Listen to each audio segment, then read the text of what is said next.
اب ہے نقیب حق و صداقت نقی کی بات، یہ بات ہے نبی کی، یہی ہے علی کی بات، برج دہم میں آ ہی گئی روشنی کی بات، اس کے عمل سے کفر کے شیشے میں بال ہے، وہ بات کمال ہے، وہ بے مثال ہے، جو پھول فاطمہ کا ہے وہ لازوال ہے۔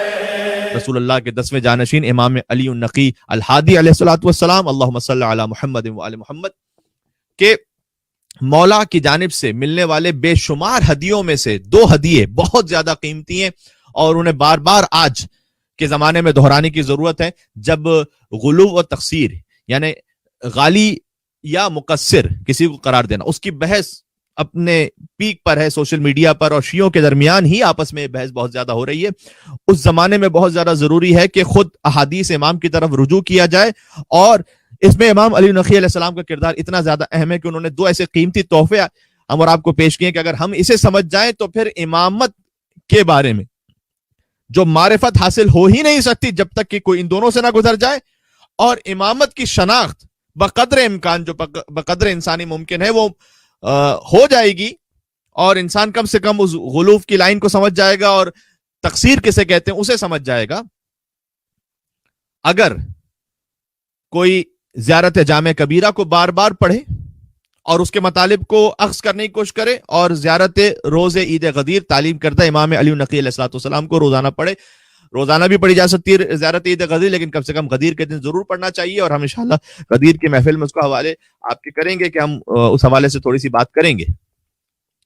اچھا، غور فرمائیے گا، اگرچہ امام علیہ السلام کے زمانے میں خود غالیوں کی ایک تحریک موجود تھی، اگر آپ 10ویں امام کا زمانہ دیکھیے تو غلوف کی ایک باقاعدہ تحریک آپ کو 10ویں امام کے زمانے میں نظر آئے گی۔ مثلا فتح بن یزید الجرجانی، اس کا عقیدہ یہ تھا کہ امام علیہ السلام کو کھانے پینے کی ضرورت نہیں ہوتی۔ اگر واقعی یہ عقیدہ رکھ لیا جائے تو پھر 3 دن کی بھوک اور پیاس کے مصائب کا کیا ہوگا؟ تو اس کا عقیدہ یہ تھا۔ امام علیہ السلام نے باقاعدہ کشف الغمہ میں جلد نمبر 2 میں روایت موجود ہے کہ امام نے جواب دیا کہ ہر جسم کو کھانے اور پینے کی ضرورت ہے سوائے خدائے متعال کے کہ جس نے خود جسم کو جسمیت عطا کی ہے۔ سبحان اللہ، بہت خوبصورت جملہ ہے۔ اس خدا نے جسم کو جسمیت عطا کی ہے، اس کے لیے ضروری نہیں ہے کسی غذا کی، اس لیے کہ وہ اس سے ماورا اور بالاتر ہے، وہ سبحان ہے، پاک اور منزہ ہے ان تمام باتوں سے۔ اس طریقے سے مثلا فارس بن حاتم ہے، احمد بن محمد سیاری ہے، عباس بن صدقہ ہے، ابو العباس طبرانی ہے، اس طرح سے ابو عبداللہ کندی ہے، ان سب کی مذمت فرمائی امام علیہ الصلوۃ والسلام نے کہ یہ سب غلوف کی طرف جا رہے تھے۔ آپ ان میں سے ایک کی پوری تاریخ ہے۔ ایک طرف امام نے غلوف کی شدید مذمت بھی فرمائی، لیکن تصویر کا دوسرا رخ بھی ہے، وہ رخ یہ ہے کہ جن لوگوں پر غلوف کی غلط تہمت لگا دی گئی تھی امام نے ان کا دفاع بھی فرمایا۔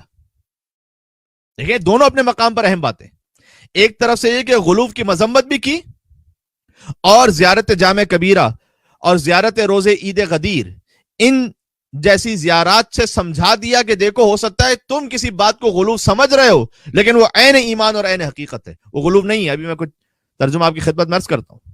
اور بعض لوگوں پر غلوف کی تہمت لگ چکی تھی، انہیں دور بھی کیا۔ محمد بن ارما ایک قمی، ان کو شہر قم سے نکال دیا گیا تھا کیونکہ ان پر غلوف کی تہمت تھی، تو قم والوں نے شہری سے نکال دیا تھا کہ بھائی یہ تو غالی ہے، جیسے آج بھی ہم بائیک آؤٹ کر دیتے ہیں۔ تو امام نے باقاعدہ اہل قم کو خط لکھا کہ محمد بن ارما غالی نہیں ہے۔ رجال نجاشی صفحہ نمبر 329 پر امام کے خط کا تذکرہ موجود ہے۔ حتیٰ وہ محمد بن ارما کے جس کے لیے غلو کا شائبہ تھا اور تہمت لگانے لگے تھے لوگ، معجم رجال الحدیث کے جو معرکۃ الآراء کتاب حضرت آیت اللہ خوئی مرحوم و مغفور کی، اس میں وہ جلد نمبر 15 میں لکھتے ہیں کہ محمد بن ارما قابل اعتماد اور ثقہ راوی ہے۔ یہاں تک کہ آیت اللہ خوئی نے بھی اس راوی کی وثاقت کو قبول کیا، اس لیے کہ امام علیہ السلام نے خط لکھ کر لوگوں کو سمجھایا کہ تم غلط غلوف کی تہمت لگا رہے ہو۔ تو دونوں طرف سے باتیں ہیں، ایک طرف سے یہ کہ جو غلوف کرنے والے ہیں ان کی مذمت بھی ہو، لیکن ایسا نہ ہو کہ ہم بلا وجہ کسی پر تہمت لگا دیں۔ تو امام علیہ السلام نے باقاعدہ رد فرمایا اچھا مثلا محمد بن عروہ سے بے شمار روایات ہیں، کافی میں بھی روایات موجود ہے، جلد نمبر 1 میں موجود ہے کہ مثلا اس راوی نے امام علی نقی علیہ السلام سے روایت کی کہ امام علی نقی علیہ السلام یہ فرماتے ہیں کہ ابو عبداللہ جدلی وہ مولا کائنات امیر المومنین علی بن ابی طالب علیہ السلام کے پاس پہنچے اور امام علیہ السلام نے کہا کہ اے ابو عبداللہ کیا میں تمہیں خدائے متعال کہ اس قول کی جو قرآن میں آیت ہے کہ من جاء بالحسنہ فلہ خیر منہا، کہ جو نیکی لے کر آئے تو اس کے ساتھ ویسا ہی خیر اور احسان کیا جائے گا، اور وہ قیامت کے دن جہاں سب خوف میں ہوں گے وہ امن و امان میں ہوگا۔ ومن جاء بالسیئہ، اور اگر کوئی گناہ لے کر آئے فکبت وجوہہم فی النار، تو اسے منہ کے بل جہنم میں جھونک دیا جائے گا۔ اس آیت کا مفہوم بتاؤں؟ مولا کائنات نے کس سے پوچھا؟ ابو عبداللہ جدلی سے کہا کہ کیا تمہیں مفہوم میں پتہ ہے مفہوم اس کا؟ میں بتاؤں۔ یہ روایت کون کر رہا ہے؟ محمد بن عروہ، جنہیں غلو کی تہمت سے گزرنا پڑا۔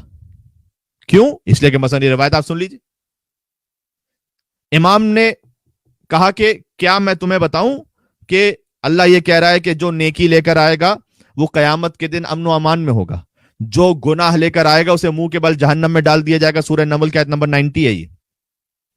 مولا کائنات نے فرمایا کہ الحسنہ معرفت الولایہ، اس نیکی سے مراد یہاں پر ولایت کی معرفت ہے، جو ولایت لے کر آئے گا وہ قیامت کے دن امن و امان میں ہوگا۔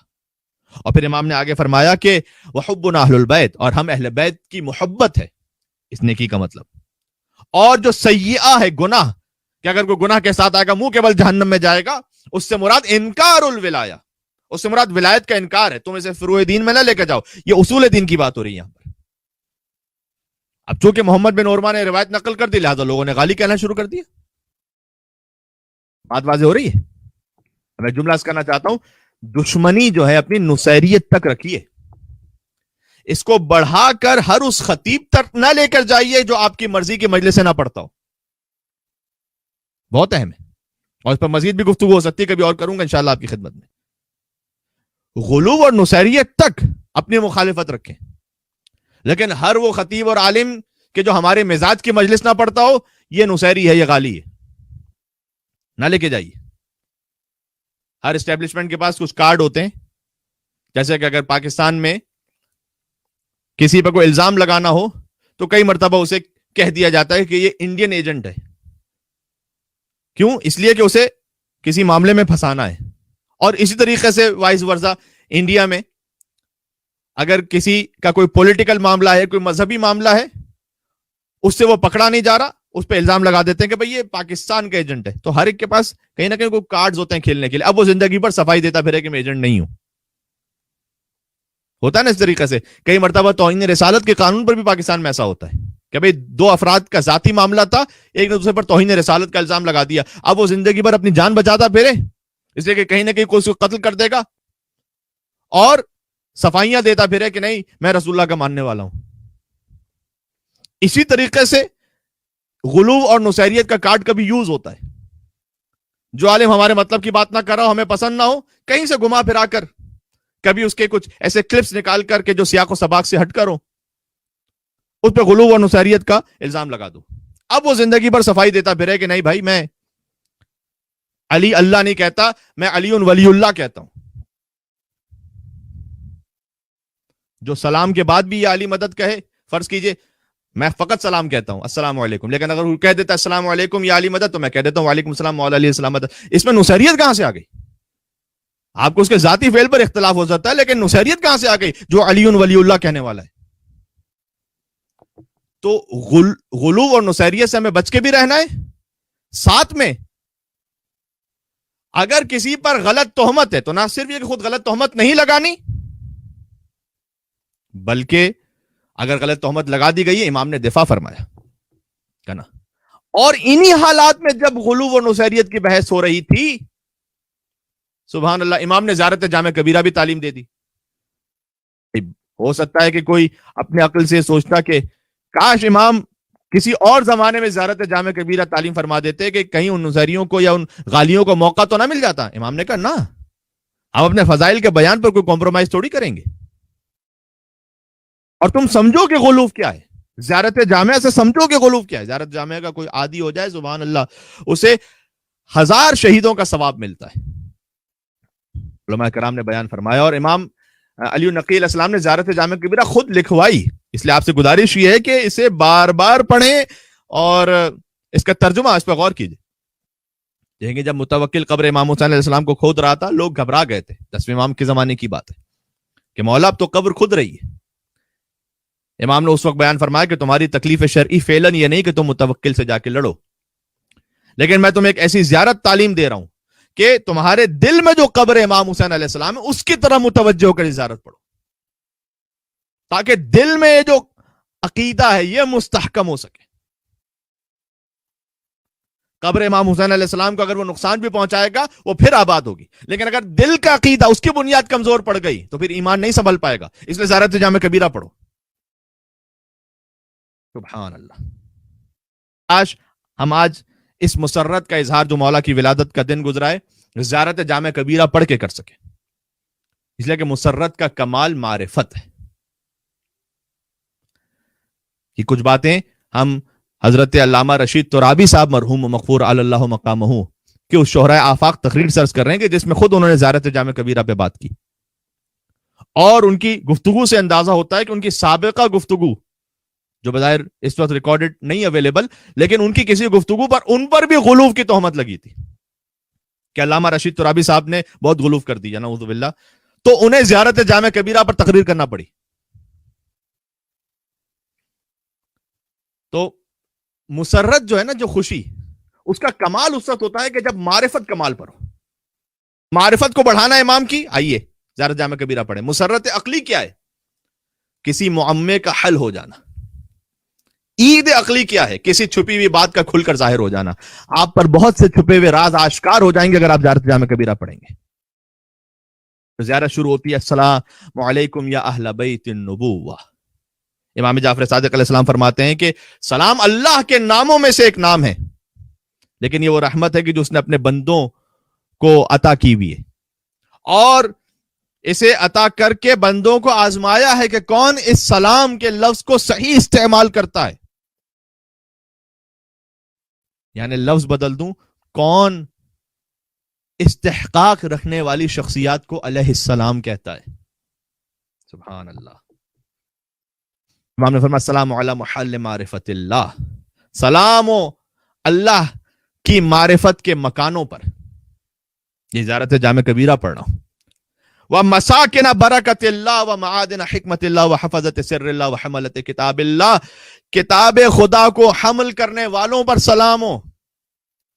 وَأَوْصِيَاءِ نَبِيِّ اللَّهِ وَذُرِّيَّةِ رسول اللہ. خدا کے رازوں کی حفاظت کرنے والوں پر سلام ہو.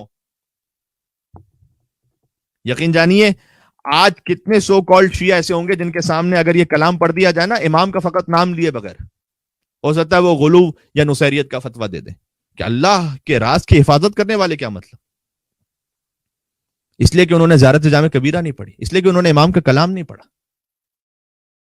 السلام علی الدعاۃ الی اللہ والادلہ علی مرضات اللہ. سلام ہو ان پر کہ جو اللہ کی طرف بلانے والے ہیں، جو اللہ کی مرضی پر دلیل ہیں.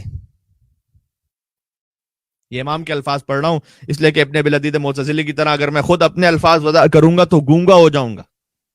اس لیے کہ قصیدہ وہی اچھا ہوتا ہے جو ممدوح کے یہاں قبول ہو جائے. لہذا سب سے بہتر قصیدہ آل محمد کا زیارت جامع کبیرہ ہے. والمستقرین فی امر اللہ. حکم الہی میں استقرار رکھتے ہیں آپ اہل بیت، استراب نہیں رکھتے.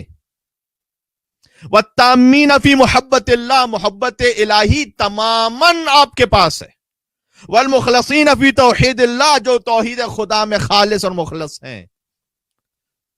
درمیان سے پڑھ رہا ہوں اب. القوامون بامر العاملون بارادت الفائزون بکرامت اصطفاکم بعلم وارتضاکم لغیبہ. خدا کے امر کو قائم کرنے والے ہیں آپ. العاملون بارادت، ارادہ اس کا، عمل آپ کا. الفائزون بکرامت، اس کی بزرگیوں پر فائز ہیں. استفاکم بعلم، اللہ نے آپ کو مصطفیٰ کیا ہے اپنے علم سے. وارتضاکم لغیب، اور مرتضی کیا ہے اپنے غیب سے. اکبر تم شأنہ، سبحان اللہ، اے اہل بیت آپ نے اس کبریائی کے لیے تکبیر کہی، وَأَكْبَرْ تُمْ شَأْنَا وَمَجَّدْتُمْ كَرَمًا، اور آپ نے اس کے کرم کی تمجید کی، وَعَدَمْتُمْ ذِكْرًا، اور آپ نے اس کے ذکر کو دوام کیا، یعنی اس کے ذکر کو دائمی کیا، وَوَكَّدْتُمْ مِيثَاقًا، اہل بیت آپ نے اس کے عہد کو باقی رکھا، وَأَحْكَمْتُمْ عَقْدَ طاعَتِهِ، آپ نے اس کی اطاعت کی جو گرہ باندھی ہوئی تھی اس کو ہمیشہ کے لیے باقی رکھا، وَنَصَحْتُمْ لہو فی السر والعلانیہ، اور آپ نے اس کے لیے موعظہ کیا کھل کر بھی اور چھپ کر بھی، وَدَعَوْتُمْ إِلَى سَبِيلِهِ بِالْحِكْمَةِ وَالْمَوْعِظَةِ الْحَسَنَةِ، اور آپ نے اللہ کے راستے میں حکمت اور موعظہ حسنہ کے ذریعے سے اللہ کی طرف بلایا، وَبَذَلْتُمْ أَنفُسَكُمْ فِي مَرَضَاتِهِ، اور آپ نے اس کی خوشنودی کو حاصل کرنے کے لیے اپنے نفسوں کو قربان کر دیا، وَصَبَرْتُمْ عَلَى مَا أَصَابَكُمْ فِي جَنبِهِ، اور آپ نے صبر کیا جو جو مصائب آپ پر آئے، وَأَقَمْتُمُ الصَّلَاةَ وَآتَيْتُمُ الزَّكَاةَ وَأَمَرْتُمْ بِالْمَعْرُوفِ وَنَهَيْتُمْ عَنِ الْمُنكَرِ وَجَاهَدتُمْ فِي اللَّهِ حَقَّ جِهَادِهِ حَتَّى أَعْلَنتُمْ دَعْوَتَهُ، آپ نے راہ خدا میں ایسا جہاد کیا جو جہاد کا حق تھا، یہاں تک کہ اس کی دعوت کا اعلان کر دیا، وَبَيَّنْتُمْ فَرَائِضَهُ، اور اے اہل بیت آپ نے اس کے فرائض کو کھل کر بیان کیا، وَأَقَمْتُمْ حُدُودَهُ، اور اہل بیت آپ نے اس کی حدود کو قائم کر دیا، وَنَشَرْتُمْ شَرَائِعَ أَحْكَامِهِ، اور آپ نے احکام شریعت کو نشر کر دیا، وَسَنَنْتُمْ سُنَّتَهُ، اور اس کی سنتوں کو آپ نے اپنی سنتوں کے ذریعے سے باقی رکھا، وَالْحَقُّ مَعَكُمْ، حق آپ کے ساتھ ہے، وَفِيكُمْ، اور آپ میں ہے، وَمِنْكُمْ، اور آپ سے ہے، وَإِلَيْكُمْ، اور آپ ہی کی طرف پلٹتا ہے، وَأَنْتُمْ أَهْلُهُ وَمَعْدِنُهُ، آپ ہی اہل حق ہے، آپ ہی حق کا معدن ہے، وَمِيرَاثُ النُّبُوَّةِ عِنْدَكُمْ وَإِيَابُ الْخَلْقِ إِلَيْكُمْ، ترجمہ کروں اب، قیامت کے دن مخلوقات کو آپ کے پاس آنا ہے، کیا دنیا اسے غلوف کہے گی؟ غیروں کو چھوڑ دیجئے، میں اپنوں سے پوچھ رہا ہوں، یہ امام علی النقی علیہ السلام کا فرمان ہے کہ قیامت کے دن مخلوقات کو اہل بیت کے پاس آنا ہے، وہاں پر پلٹنا ہے، مجھے بتائیے، وَحِسَابُهُمْ عَلَيْكُمْ، اور اے اہل بیت آپ نے ان کا حساب لینا ہے، میں اطمینان سے ساتھ کہہ رہا ہوں کہ 50% شاید ایسے افراد ہوں گے کہ جب آپ ان سے یہ امام کا کلام کہے بغیر ترجمہ سنا دیجیے تو شک کرنے لگیں گے،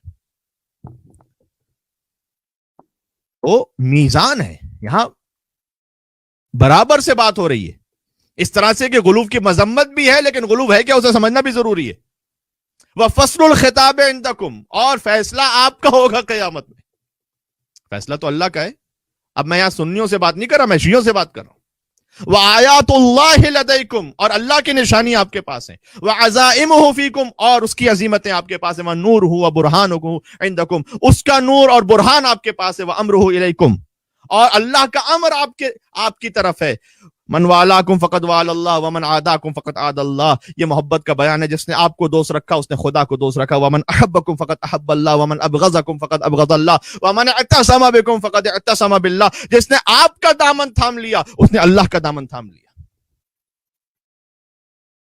انتم الصراط الاقوم، سبحان اللہ، انتم الصراط الاقوم، سیدھا راستہ آپ ہی ہیں، وشہداء دار الفنا، دنیا کے گواہ آپ ہیں، وشفعاء دار البقاء، قیامت کے شفیع آپ ہیں، خلقکم اللہ، آخری گفتگو تک آ گیا میں، خلقکم اللہ انوار، اللہ نے آپ کے نوروں کو خلق کیا، وجعلکم بعرشہ محدقین، کچھ نہ تھا تو آپ تھے، آپ اس کے عرش کے گرد گھومتے رہے تھے، اور عرش کیا ہے؟ عرش، العرش هو العلم، عرش علم خدا ہے،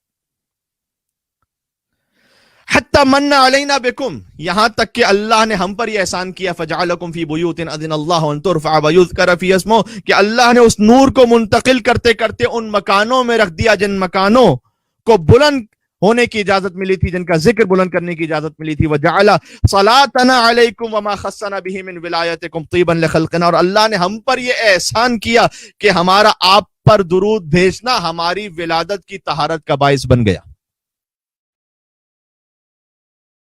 وطہارۃ لانفسنا وتزکیۃ لنا وکفارۃ لذنوبنا، ہمارے گناہوں کا کفارہ بن گیا آپ پر درود بھیجنا، اللہم صل علی محمد وآل محمد، بے ابی انتم و امی، میرے ماں باپ آپ پر صدقے، وَأَهْلِ میرے گھر والے آپ پر صدقے، وَمَالِ میرا مال آپ پر صدقے، وَأُسْرَتِي میرا قبیلہ آپ پر صدقے، اشہدکم واشہد اللہ انی مؤمن بکم وبما آمنتم بہ وکافر بعدوکم، میں اللہ کو گواہ بنا کر کہتا ہوں اور آپ کو گواہ بنا کر کہتا ہوں کہ جو کچھ آپ لے کر آئے میں اس پر ایمان لے کر آیا ہوں، کافر بعدوکم، ہاں میں کافر بھی ہوں۔